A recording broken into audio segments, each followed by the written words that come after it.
Mesdames et messieurs, bonsoir. 4 mois après le début de la campagne cacaoyère, l'on note des frémissements dans la filière. Une filière qui fait face à des préoccupations majeures, et je pourrais en citer 3 essentiellement. Le problème de commercialisation de produits, le non-respect du prix fixé au bord champ et des informations alarmantes sur le financement de la stabilisation. Des sujets qui méritent que l'on marque une pause sous les cacaoyers pour en tirer, vraiment pour en faire le point. Et pour cela, nous recevons la directrice générale du Conseil du café et cacao, Madame Massangué Touré Litse. Bonsoir Madame. Bonsoir Monsieur. Alors, c'est en 2011 que les réformes ont été mises en place et depuis cette date, il n'a jamais été observé de problème de sortie du cacao. Il a été constaté un ralentissement de la commercialisation du produit. Dites-nous quel en est exactement le problème. Je vous remercie de me donner l'opportunité de m'exprimer ce soir pour expliquer la situation réelle sur le terrain. À la mi-décembre, nous avons été saisis par nos collaborateurs d'un constat que je souhaite partager avec vous. Au niveau du bord champ, les producteurs avaient du mal à écouler leurs produits parce que les magasins de stockage des traitants et des coopératives étaient complètement remplis. La situation était pareille au niveau des ports, particulièrement le port de San Pedro. On constatait donc de longues files d'attente. On parlait de centaines de camions qui n'arrivaient pas à décharger le produit ni au port, ni dans les zones, les usines de stockage des exportateurs. Face à cette situation, on est en droit de se poser la question, qu'est-ce qui se passe? Et nous avons constaté, à l'analyse de nos chiffres, que sur la période allant de la mi-novembre à fin décembre, nous avons réceptionné beaucoup plus de cacao que d'habitude. C'est plus de 110 000 tonnes de cacao qui ont été réceptionnées. Quand je dis 110 000 tonnes, c'est 510 000 tonnes en plus, comparativement à la campagne précédente. Et cela ne faisait pas partie de vos prévisions? Les prévisions de récolte sont quelquefois perturbées, vous le savez, du fait des changements climatiques. L'année dernière, à la même période, nous étions dans une situation contraire où la Côte d'Ivoire a connu plutôt une baisse de production. Cette année, Mère Nature étant au rendez-vous, nous nous sommes retrouvés avec plus de 110 000 tonnes. Et couplé à cela, la défaillance, parce qu'il faut bien le dire, de certains opérateurs, de certains exportateurs, qui, bien sûr, le Conseil du café cacao a automatiquement remis ces contrats défaillants dans le circuit pour ne pas avoir de préjudice trop important.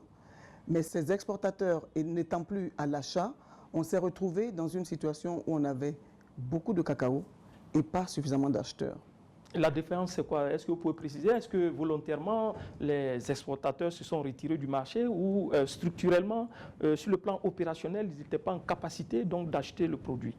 Non, alors ce n'est pas du tout de ça qu'il s'agit. Il s'agit donc de contrats défaillants. Quand on parle de défaut de contrat, c'est que c'est des gens qui, nous avons constaté à l'analyse de notre base de données, que certains opérateurs ne seraient pas à même d'exécuter les contrats qu'ils ont débloqués dans le système de commercialisation que nous avons, dans le système de vente anticipée.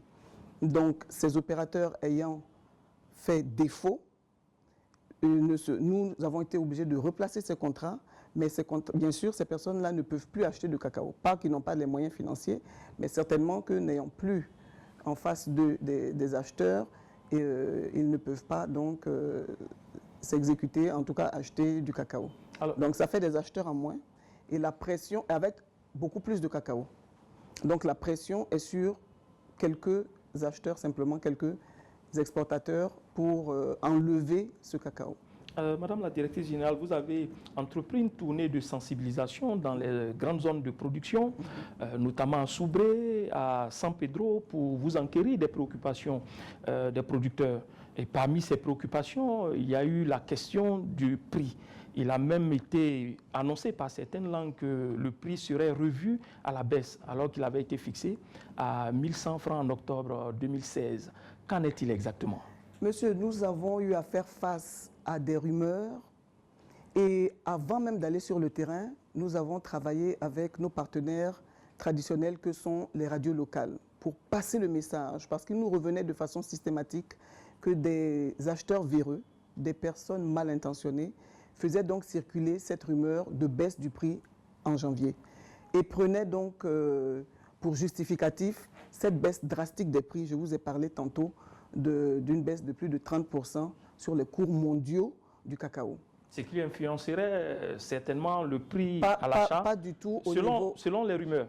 Des rumeurs tout selon à fait les informations infondées. Persistantes. Non, mais c'est des informations persistantes, mais qui ne connaissent pas le système de stabilisation. Parce qu'une fois que le prix est fixé, le prix Borchamp est fixé, il est stabilisé et soutenu, nous en reviendrons certainement tout à l'heure. Et donc, il n'y a aucune raison d'imaginer qu'on puisse baisser les prix en cours de campagne, puisque la production est vendue par anticipation. Nous avons été obligés de travailler avec les radios locales pour donner le message et rassurer les producteurs. Et en même temps, dire à toutes les personnes véreuses que si elles se faisaient prendre, elles tomberaient sous le coup de la loi. Ça a été le cas d'ailleurs, on en a pris certains. Nous avons mis des messages à la télévision et nous sommes partis sur le terrain à San Pedro, puisqu'il y avait donc ce blocage à San Pedro, le cacao n'arrivait pas à sortir. Et je voudrais saluer les autorités portuaires de San Pedro qui n'ont ménagé aucun effort pour ramener donc les exportations à une certaine fluidité.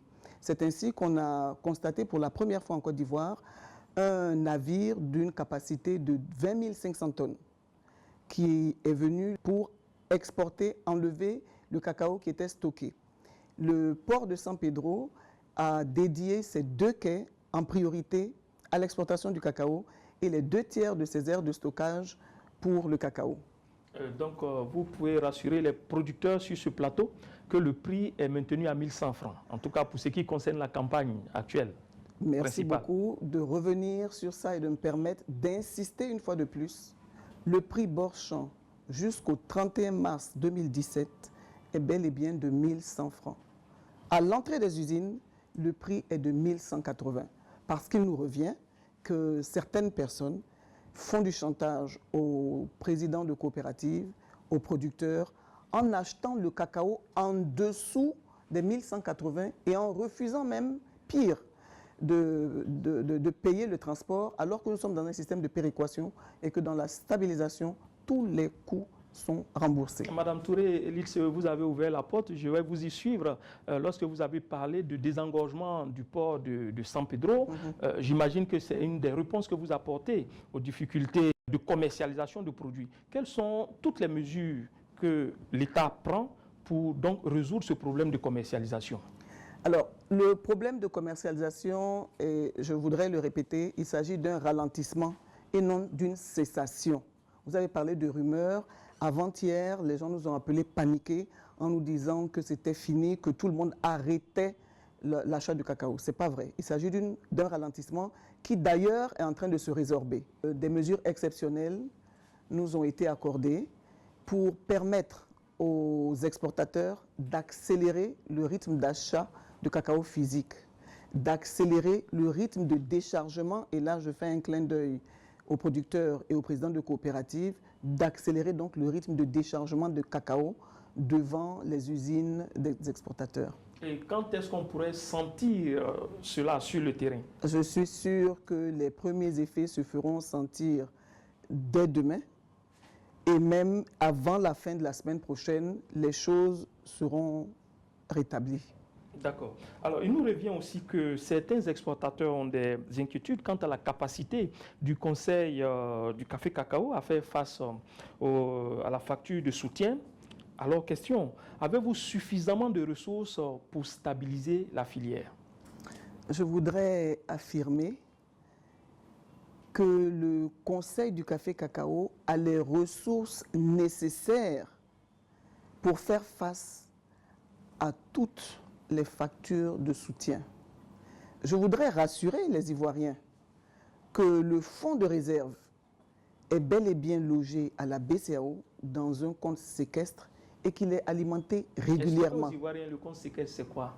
C'est un compte sur lequel ni le DG, ni le DGA, ni le PCA n'ont de signature pour bien garantir la sécurité de ces fonds. Et on n'a même pas mis ces fonds-là, le fonds de réserve. Il n'y a pas de mouvement sur ce compte? Non, sauf parce que ce n'est pas un compte qui est censé être mouvementé, sauf en cas de besoin. Au cas où les fonds de stabilisation qui, eux, sont logés dans les banques commerciales, au cas où ceux-ci ne suffiraient pas, alors on ferait face on appellerait le fonds de réserve. Mais en un mot comme en mille, ce que je souhaite qu'on retienne, c'est que les fonds de stabilisation, les ressources que nous avons, sont suffisantes pour pouvoir faire face aux paiements. Et mieux, nous avons pris des mesures pour accélérer le paiement de ces soutiens aux exportateurs. Et actuellement, vous n'avez pas fait appel à ces fonds? Du tout. Vous pouvez assurer les exportateurs qu'il n'y a pas de problème dessus? Je répète, il n'y a aucun problème de ressources pour faire face aux éventuels soutiens à payer. Madame la directrice, est-ce que vous pouvez aussi assurer sur la normalisation de la situation dans un délai suffisamment raisonnable? Alors, ce que je voudrais partager avec vous, c'est qu'au niveau de la production, au niveau du bord champ, il faut savoir que les achats, les informations que nous avons, c'est que les achats sont en hausse. Depuis donc, la semaine dernière, on a une augmentation de plus de 7% dans les achats. Le cacao réceptionné ici. Au niveau du bord champ, les stocks de cacao sont en baisse. Ça veut dire quoi? Qu'il y a déjà, on sent les mouvements du cacao du bord champ vers les ports et vers les ports Abidjan et San Pedro. Donc, baisse des stocks de plus de 21% dans les magasins au niveau du bord champ. Augmentation. Est-ce suffisant? Augmentation. On parle de retourner à la normale. On n'a jamais arrêté. Donc, augmentation des achats et même les exportations ont connu une hausse par rapport à la même période l'année dernière. N'oubliez pas que je vous ai dit que nous sommes dans une situation quand même d'augmentation sensible de la production. Est-ce suffisant? Avec les mesures que nous prenons pour accélérer le paiement du soutien, ça permettra d'améliorer la trésorerie des exportateurs et très certainement, naturellement, d'acheter beaucoup plus de produits, comme je vous ai dit, donc d'accélérer la cadence de déchargement du cacao, des stocks de cacao. Pour terminer, est-ce que vous n'anticipez pas sur ce genre de problème pour les campagnes à venir? Quelles sont les leçons que vous tirez? Mais les leçons que nous tirons, c'est qu'effectivement, il va falloir que l'on observe, qu'on pousse la réflexion en ce qui concerne les outils que nous nous donnons pour l'achat du cacao. Je ne voudrais pas aller plus loin sans avoir affiné la réflexion, mais nous avons l'intention de proposer une panoplie de mesures au gouvernement à travers le comité interministériel pour éviter à l'avenir ce genre de situation de goulot d'étranglement dans la commercialisation. Je suis tenté de vous demander si ce n'est pas un problème structurel même de la réforme. Non, pas du tout. Pas du tout, monsieur le journaliste. Vous avez dit vous-même, depuis 2012 jusqu'à aujourd'hui, les cours étant à la hausse, c'est plutôt autre chose que nous avions. C'était un sentiment positif, c'était une commercialisation tout à fait fluide. Dans toute situation de vie, il y a des périodes difficiles. Et comme j'aime à dire, c'est quand c'est dur que les durs avancent. C'est une situation que nous allons résorber très rapidement. Et ce n'est pas du tout lié à une insuffisance quelconque de la réforme. La filière a été en tout cas éprouvée ces mois-ci. Vous avez certainement un dernier mot pour conclure cet entretien. Je voudrais rassurer les producteurs. Parce que vous regarderez notre leitmotiv, c'est le Conseil du café cacao au service des producteurs. Je voudrais rassurer les opérateurs de la filière et surtout rassurer les Ivoiriens, parce qu'on sait la place importante que le cacao occupe dans notre pays. Je voudrais les rassurer que toutes les mesures sont prises au plus haut sommet de l'État pour que rapidement nous revenions à un rythme normal de commercialisation du cacao. Merci. C'est moi Mesdames qui vous et remercie. messieurs, merci. Nous étions en compagnie de Madame Massangué Touré-Litse. Je rappelle qu'elle est la directrice générale du Conseil du Café Cacao pour nous parler des questions brûlantes de la filière. Elle vient de le dire, le prix Bosch n'a pas changé, en tout cas pour ce qui concerne la campagne principale qui s'achève donc le 31 mars.